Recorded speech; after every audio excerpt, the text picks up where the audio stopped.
Hello दोस्तों, आज मैं आपके लिए नई पाठ्य योजना लेके आई हूँ। सबसे पहले विद्यालय का नाम लिखना है। अध्यापिका का नाम आपका जो भी नाम हो, विषय हिंदी और विषय व्याकरण।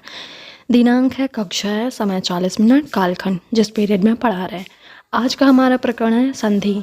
सबसे पहले यहाँ सामान्य उद्देश्य के बारे में बताया हुआ है, इसके बाद विशिष्ट उद्देश्य, इसके बाद है शिक्षण सहायक सामग्री, शिक्षण विधि, पूर्व ज्ञान। फिर इसके बाद प्रस्तावना प्रश्न आता है। इसमें 3 कॉलम होते हैं। पहला क्रमांक, अध्यापक का कथन, छात्र छात्र क्रिया। इस बात का ध्यान रखें कि 5-6 से ज़्यादा नहीं होने चाहिए और इसे क्रमशः तैयार किया जाता है और ये बच्चों से प्रकरण निकालवाने के लिए बनाया जाता है। इसके बाद हमारा आता है उद्देश्य कथन। फिर प्रथम अनुवृत्ति का मतलब जिस दिन आप पाठ की शुरुआत करने वाले हैं, प्रस्तुतिकरण दी हुई है। इसमें 6 कॉलम बनाए गए हैं। विकासात्मक प्रश्न का प्रयोग किया गया है। फिर संधि का अर्थ बताया हुआ है। संधि के प्रकार 3 प्रकार के होते हैं, स्वर संधि, व्यंजन संधि और विसर्ग संधि। स्वर संधि को समझाया गया है। बोधात्मक प्रश्न का उपयोग किया गया है। स्वर संधि के भेद बताए हुए हैं। ये 5 प्रकार के हैं। पहला दीर्घ संधि, दूसरा गुण संधि, तीसरा वृद्धि संधि, चौथा यण संधि, 5वां आयादी संधि। पहला है दीर्घ स्वर संधि को समझाया गया है।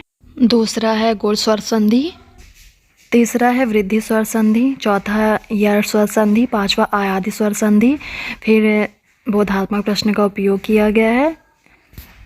इसके बाद तीसरा विसर्ग संधि। फिर इसके बाद मूल्यांकन प्रश्न आता है। ये बच्चों से भी कक्षा के बीच बीच में पूछा जाता है ताकि उनका ध्यान न भटके। फिर इसके बाद श्यामपटकार, निरीक्षण कार्य, पुनरावृत्ति प्रश्न, सबसे आखिरी में गृह कार्य।